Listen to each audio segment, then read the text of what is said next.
Olá, pessoal! Oi, oi, oi para todo mundo que está me assistindo aí agora nesse momento. Você que está aí sentadão, deitadão no sofá, deitadona no sofá, que está quase sendo engolido por ele. Levanta aí, dá uma sacudida no esqueleto que agora vai começar o nosso programa Pré-ENEM Intensivão 2021.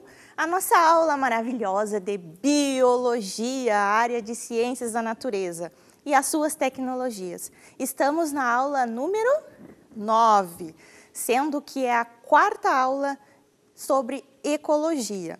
Sejam bem-vindos e bem-vindas. Bom, a aula de hoje nós vamos falar sobre as doenças que mais caem na prova de biologia no Enem.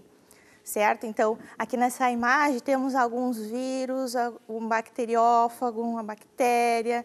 Então, vamos começar falando nas doenças, então, causadas por agentes patogênicos.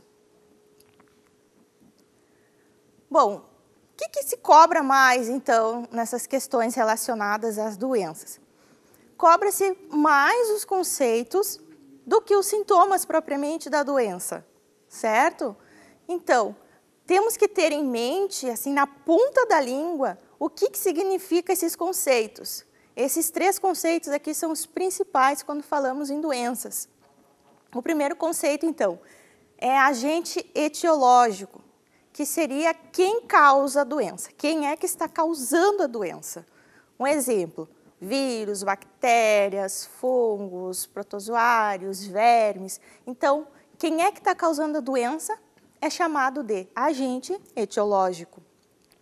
Também temos o vetor. O que seria o vetor?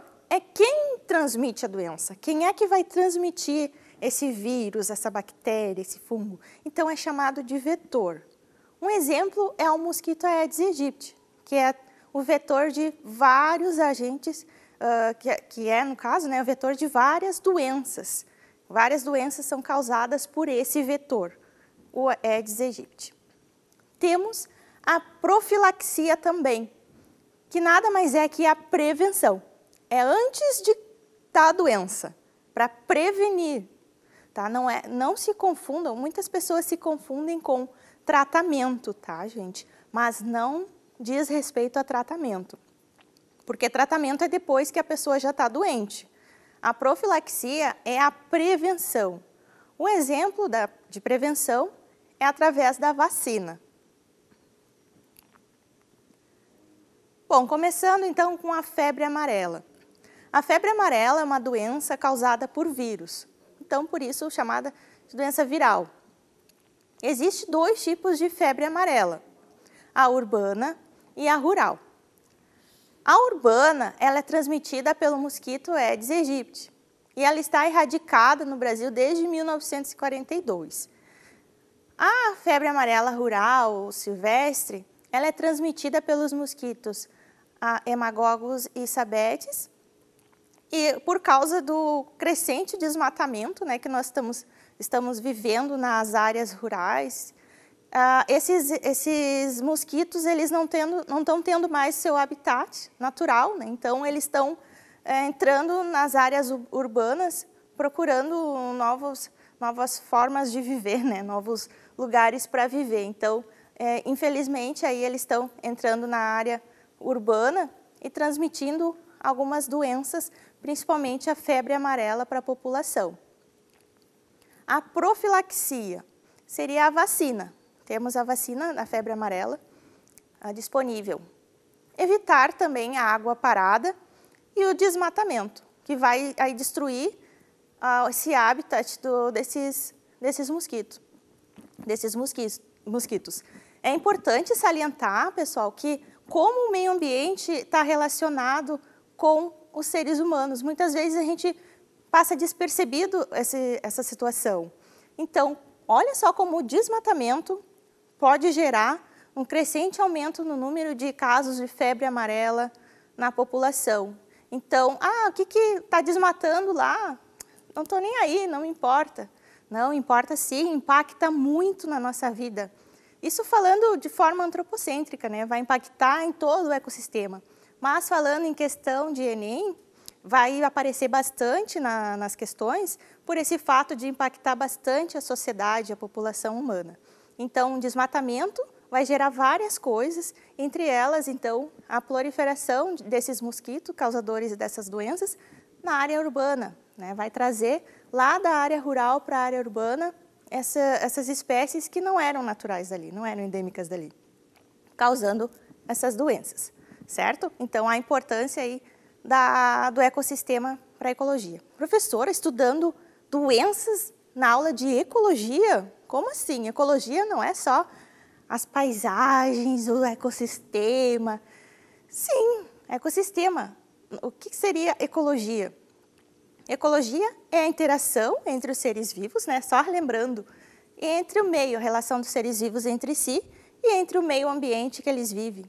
Então, olha, como é que a doença ela vai entrar aí nessa interação? Nós podemos transmitir doenças uns aos outros, uns para os outros, né? Então, aí entra a ecologia, essa interação de seres vivos. Podemos passar doenças para outros animais e também pegar doenças de outros animais, né? De animais para ser humano para animais, as chamadas zoonoses, né? Então, a doença está sim relacionada à ecologia e à interação dos seres vivos, não só entre si, mas como o meio ambiente. E nós podemos ver no exemplo da febre amarela como o meio ambiente vai impactar, né, nessa transmissão e na proliferação de doenças. Certo, gente? Seguimos então para a próxima doença. Antes da próxima doença, eu coloquei aqui um ciclo, o ciclo da febre amarela, tá? Como que funciona? O mosquito, então, pica um indivíduo já doente. Aqui podemos ver um mosquito e uma pessoa doente. Esse mosquito vai picar e vai estar infectado. Olha, o mosquito também se infecta com o ser humano. Não é só o ser humano que infecta, não é só os mosquitos que infectam o ser humano. O ser humano, aqui nesse caso, está infectando o mosquito. Está sendo o vetor, né? Então, o mosquito ele vai se infectar, picando o indivíduo doente. Depois, esse mosquito infectado, ele vai, contaminado, infectado, ele vai picar uma pessoa que está sadia. Aí sim, essa pessoa que sadia, ela vai se contaminar pela doença, através do mosquito. Importante aqui, a gente tem nessa imagem, ela nos traz que o macaco não transmite a doença de forma direta, né? Ele não vai transmitir a doença. Ele vai ser também inocente nessa história, porque o mosquito vai picar ele também. Então, ele vai se infectar pelo mosquito. Ele vai ser infectado pelo mosquito. Tá? Ele não passa, o macaco não transmite a doença para o ser humano. Então, depois do ser humano estar infectado, leva de 3 a 7 dias após a picada para aparecerem os sintomas.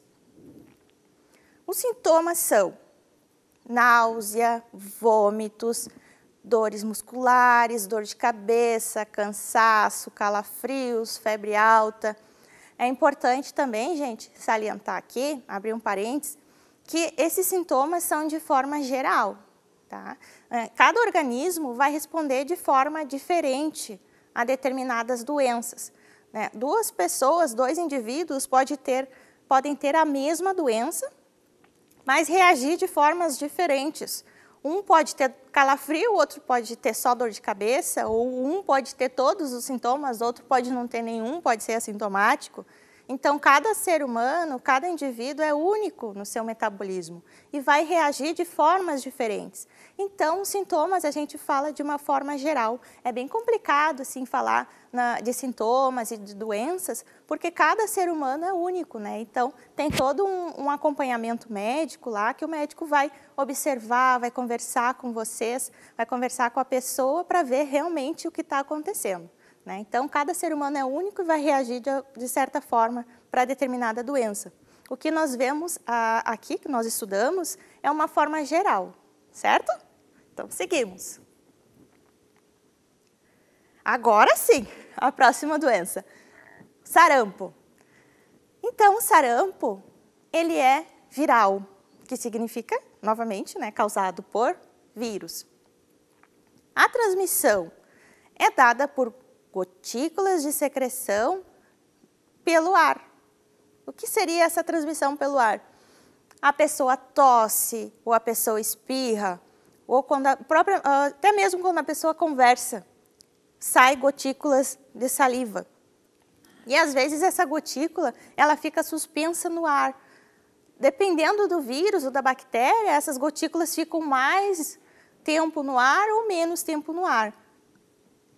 Tá? Então, também importante frisar aqui que essas gotículas elas podem estar em cima de superfícies, em maçanetas, em locais que a gente tem contato com as mãos, né, que a gente vai colocar as mãos, ou pega alguma coisa emprestado de alguém infectado, e aí depois as mãos são levadas às mucosas, à boca, nariz, olhos, e aí a pessoa também vai se infectar com essas doenças, com determinadas doenças, tá? Então, esses são bem comuns de ocorrer, né? O fato da transmissão através das mãos, também através de gotículas, né, da tosse, do espirro, em ambientes fechados. Então, é bem comum a transmissão de doenças virais ocorrerem dessa forma.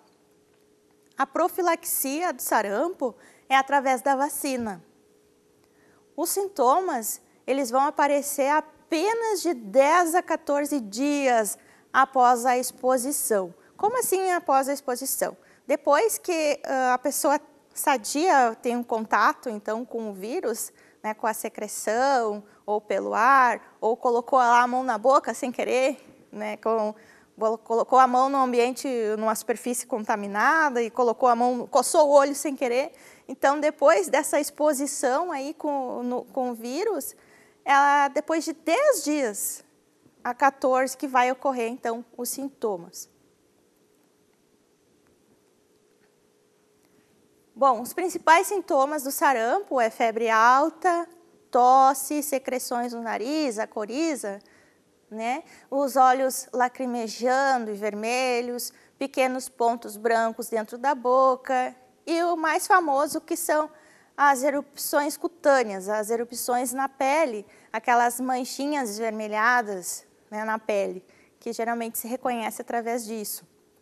É bem grave essa doença em crianças, tá? Então tem que cuidar bastante e nós temos também a vacinação, aí, a vacina disponível para a prevenção dessa doença. Bom, dengue, zika e chikungunya. São 3 doenças distintas, transmitidas pelo mosquito Aedes aegypti, causadas, né, transmitidas pelo Aedes aegypti. Os sintomas dessas 3 doenças são bem semelhantes, são bem parecidas. A profilaxia, então, a prevenção, é o combate à proliferação do vetor. O vetor é o mosquito, né? Então, como é que vai se combater a proliferação do vetor? Principalmente acabando com os focos, que ele pode se desenvolver, depositar os ovos lá. Os focos, então, de proliferação deles é a água parada, né? Desde uma tampinha de garrafa PET até uma piscina, uma caixa d'água, aonde tem água parada, então nós temos que combater, fechar, colocar terra nos vasinhos, né?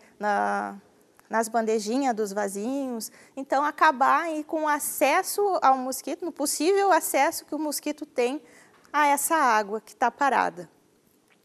Então, essa é a profilaxia principal. Então, algumas diferenças entre as doenças, porque elas são bem parecidas. Na dengue, a febre ela vai estar acima de 38 graus e durar de 4 a 7 dias. Na chikungunya, a febre passa de 38 graus e meio e de 2 a 3 dias. Na zika vírus, a febre é baixa ou ausente. Dores nas articulações. Na dengue, as dores são moderadas, tá? São suportáveis. Na chikungunya, as dores são bem intensas. Na zika, as dores são leves. Manchas vermelhas na pele. Na dengue, surgem a partir do 4º dia. podem surgir, né, a partir do quarto dia. No chikungunya, já surge no primeiro, no segundo dia. Na zika, aparecem nas primeiras 24 horas. Coceira. Na dengue é leve, na chikungunya é leve, em zika de leve a intensa. Vermelhidão nos olhos. A dengue não existe a vermelhidão nos olhos. Na chikungunya pode estar presente ou não. E na zika também pode estar presente ou não. Leptospirose. A leptospirose, então, é uma doença bacteriana. É bem diferente, pessoal, as doenças causadas por vírus e bactérias. Tá? E a forma de tratamento também é bem diferente. Nas doenças virais, o tratamento ele vai mais de encontro a melhorar os sintomas. No tratamento da doença bacteriana, já temos os antibióticos, já temos tratamento para acabar com o causador da doença mesmo, com a bactéria. Tá? Então, é bem diferente as doenças, o tratamento e a forma de lidar com as doenças causadas por vírus e as causadas por bactérias. Tá? Não confundam, não cometam esse erro nunca. Tá? Então, a leptospirose é causada pela bactéria Leptospira interrogans. A transmissão é através da urina do rato. Né? Não culpem o rato, tá? O rato ele não vai transmitir a doença. A doença, a bactéria, ela vai estar presente na urina dele. Normalmente, essa urina ela vai estar presente em águas contaminadas e também em alimentos contaminados, né? Por exemplo, se a gente vai se alimentar de uma fruta, de uma verdura que ficou exposto tanto na feira, no mercado ou em casa, e aí o rato tem acesso lá àquele ambiente, passou ali por cima das frutas, das verduras ou do alimento, e aí urinou ali, e a pessoa não viu, e no outro dia ou depois ela vai e se alimenta. Então, ela está tendo contato com a urina do rato. Então, é bem importante cuidar nesse sentido, lavar bem os alimentos, cuidar bem onde pode ter acesso, né, aos ratos dentro de casa. Aqui na profilaxia, evitar águas de enchentes também, porque a água de enchente, a água da chuva ali que está escorrendo no ambiente, ela vai estar como se fosse lavando o ambiente, e o ambiente que possui ratos ou que tem a passagem de ratos, o rato vai urinar por ali e a água da chuva vai misturar tudo, vai deixar tudo misturado, a urina, a água, tudo, né? A água de esgoto também, o esgoto é onde tem bastante ratos, né, roedores, e não ingerir alimentos sem lavá-los. Né? Então, quando chove, né, evitar passar por poças de água, evitar o contato aí com essas águas que correm nas calçadas, né, nas ruas, principalmente nos centros urbanos, que tem bastante movimentação. Onde tem bastante movimentação, as pessoas costumam deixar bastante lixo orgânico, né, infelizmente, acumulado ou soltos, então vai atrair esses ratos, e atraindo ratos, roedores, eles vão estar urinando ali naquele ambiente. Aí quando chove, a chuva espalha tudo, e é o processo que eu expliquei, né, para vocês. Então, a leptospirose é uma doença infecciosa transmitida ao ser humano pela urina de roedores, né, como eu falei anteriormente, principalmente por ocasião das enchentes. Os sintomas é febre, dor de cabeça, dores pelo corpo, principalmente nas panturrilhas. Então, a prevenção, como foi falado, só para frisar mais ainda, evitar o acúmulo de lixo, porque vai atrair esses roedores. Obras de saneamento básico também, que vai estar misturando ali, vai estar tendo a água ali, vão misturar tudo. Evitar o contato com a água ou lama de enchentes, controle dos roedores, né? Evitar deixar exposto alimentos, desinfetar reservatórios de água com água sanitária. A água sanitária é bem eficaz também para desinfecção. Tuberculose. A tuberculose também é uma doença causada por bactéria. Bactérias, então, do gênero Mycobacterium, né, a tuberculose em específico é causada pela Mycobacterium tuberculosis, ou também conhecida por bacilo de Koch. A transmissão também é através do ar, aquela coisa que a gente falou anteriormente, aquelas coisas, através de tosse, espirro, né, contato com ambientes contaminados através das mãos, e as mãos são levadas, então, às mucosas, então, vai dar a transmissão assim. A profilaxia é a vacina BCG, bem famosa, né, porque é uma das primeiras já que a gente toma lá quando se é criança. A tuberculose ela vai acometer principalmente os pulmões e os sintomas são tosse, suor, cansaço, falta de apetite, febre, perda de peso, dores pelo corpo. Bom, no próximo bloco nós vamos falar sobre a doença de Chagas, tá? Dá uma visitada lá na cozinha, toma um pouco d'água, balança o esqueleto de novo e volta no próximo bloco, tá? Vou esperar vocês. Até mais!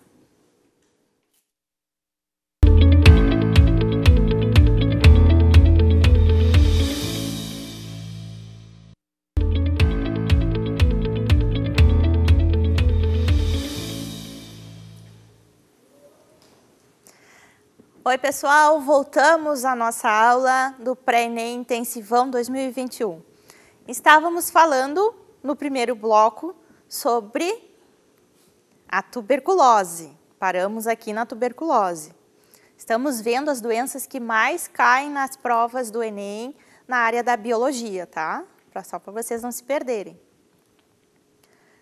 Então, recomeçando na doença de Chagas. A doença de Chagas também é chamada de tripanossomíase e é causada pelo protozoário chamado Trypanosoma cruzi. A transmissão, então, como é que se dá a transmissão? É através do barbeiro, principalmente do barbeiro, por meio de suas fezes. Então, o barbeiro vai picar uma pessoa sadia, essa picada da coceira, quando ele está picando ali, ele vai soltar algumas fezes. E aí vai dar coceira. E aí, quando a pessoa coça o local da picada, ela vai estar colocando as fezes em contato ali com a feridinha, né, da picada. E aí, essas fezes contaminadas, né, com o barbeiro contaminado, as fezes vão estar contaminadas, vai entrar na corrente sanguínea, vai entrar no organismo da pessoa sadia. E aí vai ocorrer essa transmissão. A profilaxia é combater a proliferação do inseto por meio de telas ou mosquiteiros. Seria uma boa, né? Colocar telas e mosquiteiros, principalmente em ambiente que tem bastante desse inseto. Então, a transmissão por parasita. O causador da doença de Chagas é o parasita Trypanosoma cruzi, como nós comentamos, que pode ser encontrado nas fezes de alguns insetos, principalmente, então, no barbeiro ou bicudo. Dependendo da região que a pessoa mora, é falado, tem vários nomes, né, esse bichinho. Alguns são chamados de barbeiro, bicudo, também tem outras denominações. A contaminação, ela vai ocorrer pela ingestão também de alimentos crus, que possam estar contaminados com as fezes do parasita, da transfusão de sangue ou transplantes de órgãos também contaminados com a doença, e do contato direto com o parasita, né, através do contato com as fezes do animal já parasitado, e com outros animais que estejam também infectados com esse parasita. A doença de Chagas também pode ser congênita, no caso de mães infectadas que transmite essa doença para o filho ou filha durante a gravidez já. Então, os sintomas na fase aguda é uma febre prolongada, com mais 7 dias, dor de cabeça, fraqueza intensa, inchaço no rosto e nas pernas, dor de estômago, vômito, diarreia. Sintomas na fase crônica é constipação, problemas digestivos, dor no abdômen, dificuldade para engolir, batimentos cardíacos irregulares, aumento do coração, aumento do baço, falta de ar intensa e acúmulo de água no coração e no pulmão.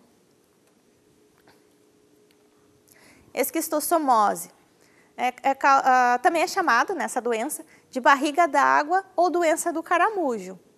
É causado por um plateuminto, um verme, da classe Trematoda, o Schistossoma mansoni. Esse parasita, ele tem, ó, bem importante, essa doença cai bastante no Enem. Encontrei várias questões com essa doença aqui, gente. Vocês têm que ter em mente, na esquistossomose, que o parasita causador, ele tem o caramujo como hospedeiro intermediário. Coloquei até em negrito para vocês prestarem bastante atenção, que o caramujo é o hospedeiro intermediário e o hospedeiro definitivo é o ser humano. Então, esse parasita tem um ciclo que vai passar pelo caramujo até chegar ao ser humano. A transmissão é dada pelas larvas que se desenvolvem dentro do caramujo e seu contato com o ser humano normalmente é através da água contaminada, que também pode conter fezes de pessoas infectadas pela doença, com os ovos do parasita. Né? Geralmente essa água é lagos, rios, né? Um ambiente aquático, certo? Então, às vezes no interior acontece bastante, né, de ter, não sei como é que chamam, mas eu chamo de as patentes, né, que as fezes vão estar em contato com o solo e aí através da água da chuva essas fezes são levadas para o rio, para os rios, para os lagos. E aí, se a pessoa estiver contaminada, essas fezes elas vão ter as larvas, né, desse parasita e vão entrar em contato ali com a água. E no próximo slide eu vou explicar para vocês direitinho como é que da água daí vem a transmissão para o ser humano. Tá? Mas é basicamente essa forma de transmissão. A profilaxia, então, é o saneamento básico, é o cuidado então, com o esgoto, tratamento da água e evitar o contato com caramujos. Tem pessoas que gostam muito de pegar caramujos na mão, né? Então tem que cuidar, não todos os caramujos, né? Os caramujos infectados, não são todos. Então, os ovos são liberados do ser humano contaminado, tanto nas fezes quanto na urina. Então, aqui nós vemos 3 espécies de xistossoma. Então, depois os ovos vão eclodir na água e liberarem os miracídios. Os miracídios o miracídio é uma fase larval, tá, do parasita.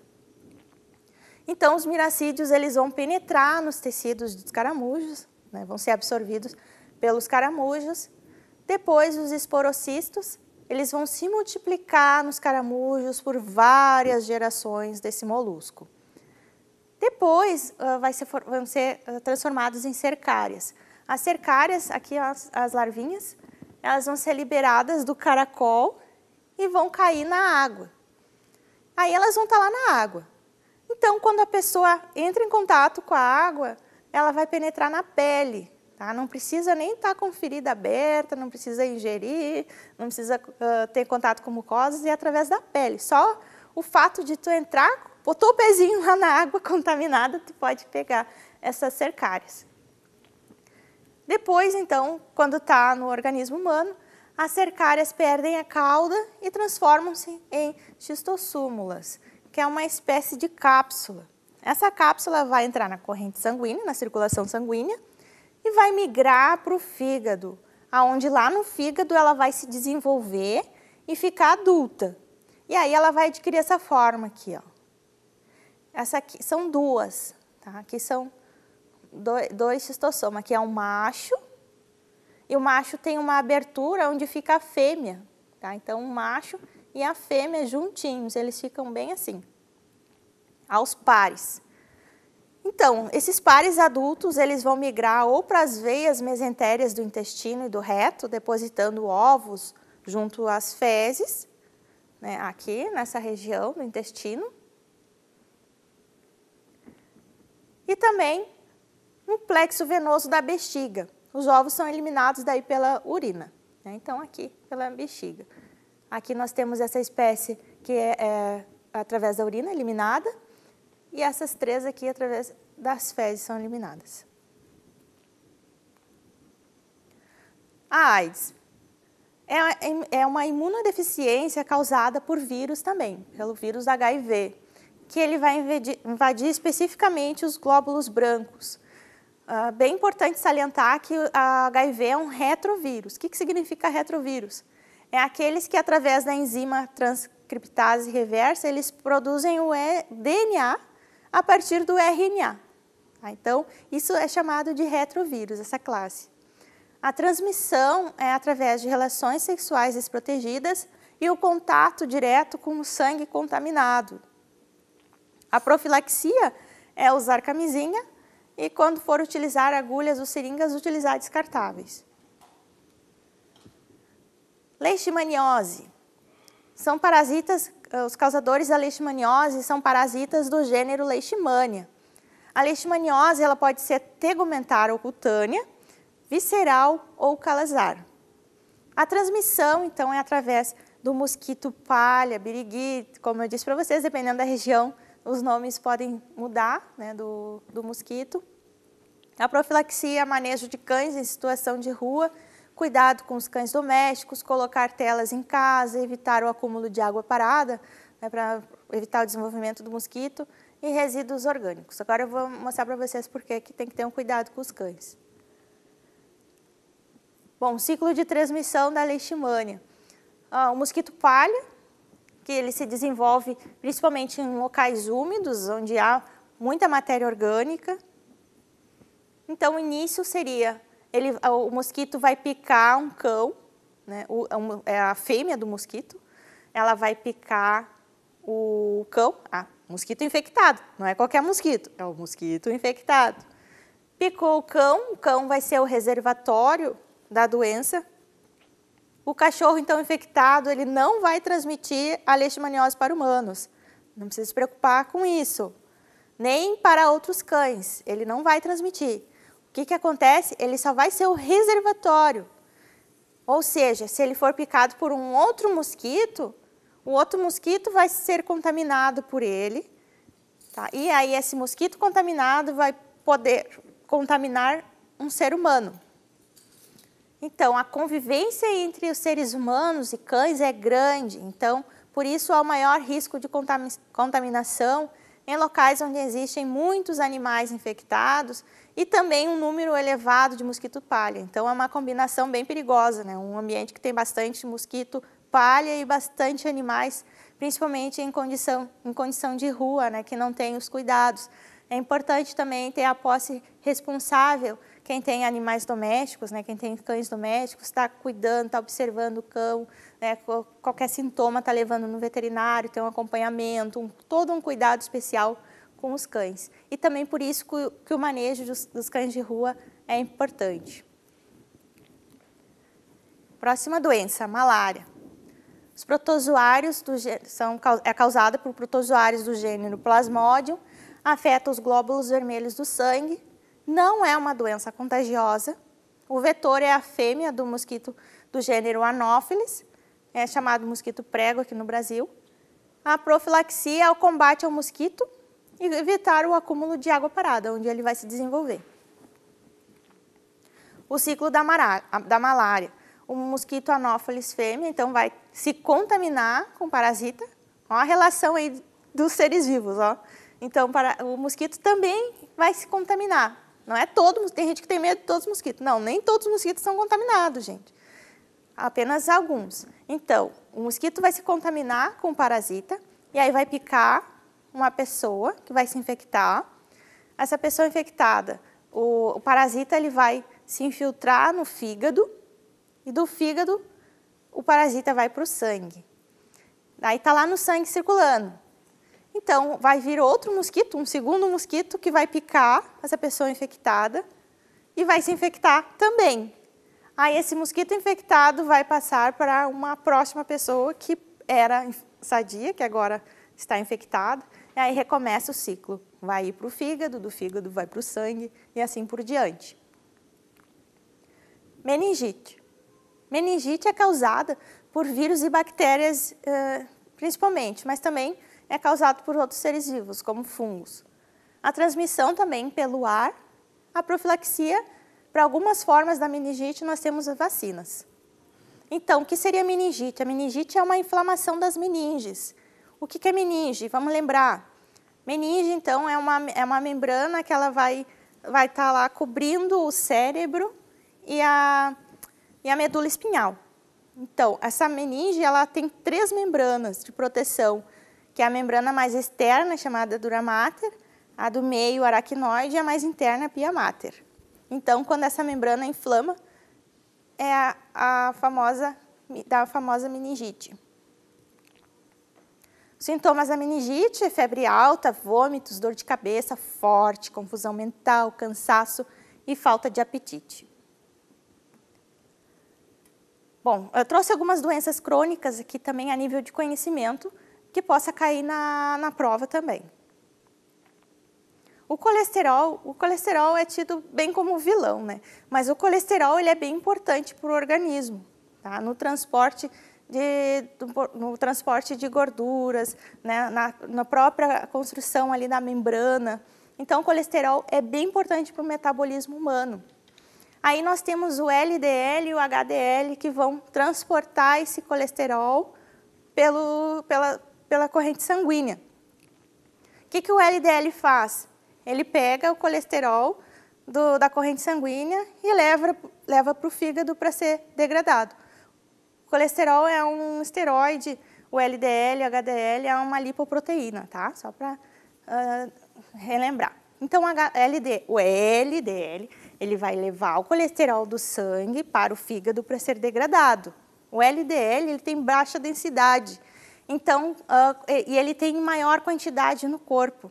Ele é bem funcional, ele é bem importante, e ele tem maior quantidade. Então, como o nosso corpo, o corpo humano, já produz o colesterol, e nós também podemos adquirir esse colesterol através dos alimentos, dependendo do alimento da pessoa, como ela vai consumir alimentos com muito colesterol, né? Então, esse colesterol vai ficando acumulado no organismo. E aí não tem LDL, o LDL vai tentar tirar do sangue e levar para o fígado, mas como tem muito, pode se acumular nas artérias, né, podendo causar obstruções, podendo ocasionar aí problemas no corpo. Então, por isso o LDL é visto como colesterol ruim, né? Injusto com o LDL, né? O LDL está lá tentando fazer o trabalho dele, aí a pessoa não ajuda, né, através dos alimentos, através da atividade física, a pessoa não faz, e aí vai se acumulando. Mas o LDL está lá tentando fazer o trabalho dele. Já o HDL, ele vai levar ao contrário, gente. O HDL, ele vai levar do sangue para o fígado, para essa degradação, e o LDL do fígado para o organismo, certo? Os dois têm funções muito importantes no organismo, só que um leva e o outro traz, E o LDL, infelizmente, ele está aí tendo essa má fama por causa do acúmulo nas artérias e nas veias da gordura. Então, fontes de colesterol. Todos os alimentos de origem animal, então, são fontes de colesterol. Por isso que nós temos que ter uma dieta equilibrada. Aqui nós podemos ver na imagem que a carne suína tem bastante nível de colesterol, seguido da carne bovina, o frango, né, a galinha, peixe e o ovo. Então, todos os alimentos de origem animal vão ter já o colesterol. E acumulando mais que o organismo já possui, já cria, já produz. Então, é bom que nós venhamos aumentar o nosso bom colesterol através da ingestão de frutas, legumes, né, que eles vão produzir aí um tipo de colesterol chamado de fitoesteróis, que vão fazer muito bem para o funcionamento do nosso corpo. Então, aqui na imagem, né, tem até uma brincadeira, ajude seu bom colesterol e adeus LDL. Não vamos dar adeus para o LDL porque ele está ali ajudando também, né? Vamos ajudar o LDL também a ter um equilíbrio aí no corpo. Temos a diabetes do tipo 1 e do tipo 2. Eu vou dar uma resumida aqui, senão não vai dar tempo da gente ver lá as questões do Enem.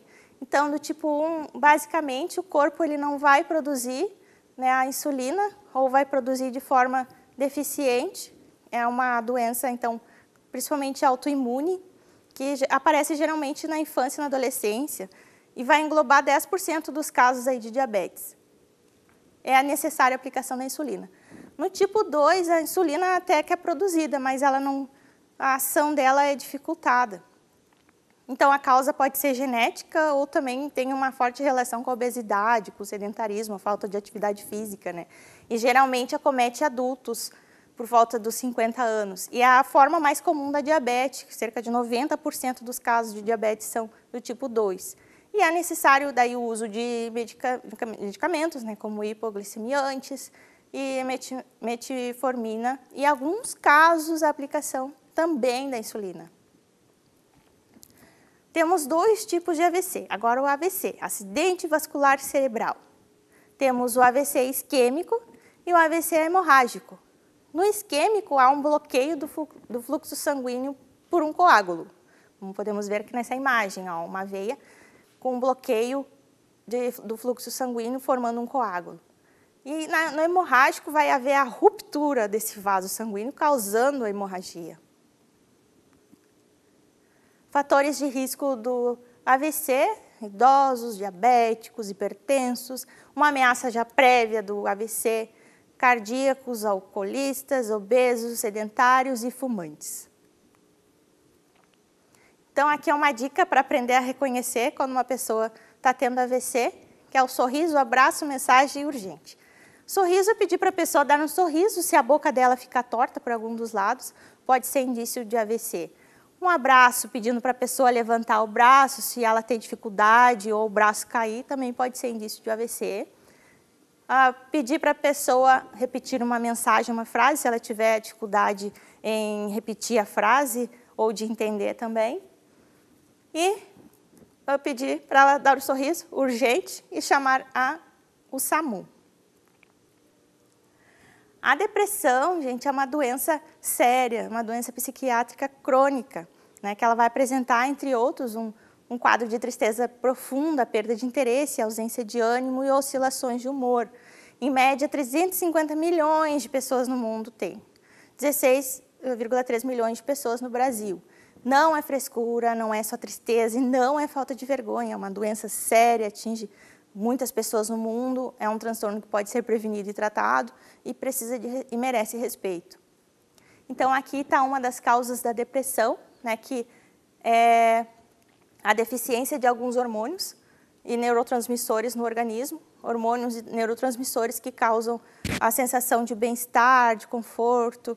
Então, para vocês verem aqui essa representação nessa imagem, que os níveis, então, de hormônios, no caso da depressão, são baixíssimos, né, nos hormônios responsáveis pelo bem-estar. Podemos ver aqui outros exemplos do amor, os hormônios tem bastante luto-fuga, bastante adrenalina, noradrenalina, e assim por diante. Bom, o câncer eu vou falar numa próxima oportunidade, obesidade também, que infelizmente não vai dar tempo, pessoal. Como prevenir de doenças crônicas, vamos falar, talvez na aula 5, na aula 5 de ecologia, eu trago de novo essas questões para vocês, tá? Vamos ver pelo menos uma questãozinha. Será que dá tempo de uma questãozinha, produção? Então tá bom. Vamos ver pelo menos uma questãozinha aí do Enem. Enem 2012. A condição física apresentada pelo personagem da tirinha é um fator de risco que pode desencadear doenças como letra A, anemia, B, beriberi, C, diabetes, D, escorbuto, C, fenilcetonúria. Então, nós vemos essa tirinha aqui, o Garfield. Puxa, como estou fora de forma, olhando no espelho. Só há uma coisa a fazer. Se não perder as banhas, amarre-as. As banhas aqui, então, são as gordurinhas, né? Então, ele está amarrando as gordurinhas que estão bem salientes, estão sobrando gordurinhas ali no corpo, né? Então, qual é a condição física apresentada por esse personagem que pode desencadear doenças como as questões aqui? Será que é anemia? Então, qual doença que está relacionada às gordurinhas? A anemia está relacionada mais à falta de ferro, né? Beriberi, a deficiência de vitamina B1. Diabetes, será? Diabetes está relacionada à obesidade? Será? Sim. Por quê? Porque o escorbuto está relacionado à deficiência da vitamina C e a fenilcetonúria está relacionada, é uma doença lá congênita relacionada ao fígado. Então, é diabetes. Mais uma produção. Euphorbia mili é uma planta ornamental amplamente disseminada no Brasil e conhecida como coroa de Cristo. O estudo químico do látex dessa espécie forneceu o mais potente produto natural moluscicida, ó, de molusco, a miliamina L. Então, o uso desse látex em água infestada por hospedeiros intermediários tem potencial para atuar no controle de qual doença, pessoal? A doença que vai ter o hospedeiro intermediário, que são moluscos. Qual será a doença? A dengue está relacionada ao mosquito, que é a letra A, então não. A malária também, mosquito, que é a letra B, não. Elefantíase está relacionada ao mosquito, não ao molusco, então não é. Ascaridíase está relacionada ao verme, e não ao molusco, então não é ascaridíase. Esquistossomose? Sim, esquistossomose está relacionada ao molusco, que é o hospedeiro intermediário. Lembra que eu falei para vocês? Prestem atenção na esquistossomose, que cai bastante. Então tá, gente, acabou o meu tempo, dei uma espremida, até dar quanto mais informações aí para vocês. Estudem, vou deixar um gostinho de quero mais aí para vocês darem uma pesquisada e ver quanto é gostoso aprender, quanto é gostoso adquirir conhecimento, né? Vocês vão vendo que é gostoso, vão tendo prazer e vão querendo mais, cada vez mais. Essas questões, então, ficam para a próxima. Pequenas mudanças é igual a quê? Uma das coisas. Uma vida mais saudável, que vocês vão ter nós teremos uma melhor qualidade de vida. Não adianta viver muito e sem qualidade de vida, né? Então, uma vida saudável, tentar, na medida do possível, ter uma vida saudável, praticar exercícios para ajudar o nosso corpício aí a prevenir tanta doença que tem, né, gente? Então, partiu passar, conta com a gente, um forte abraço e um beijo. Até a próxima, pessoal!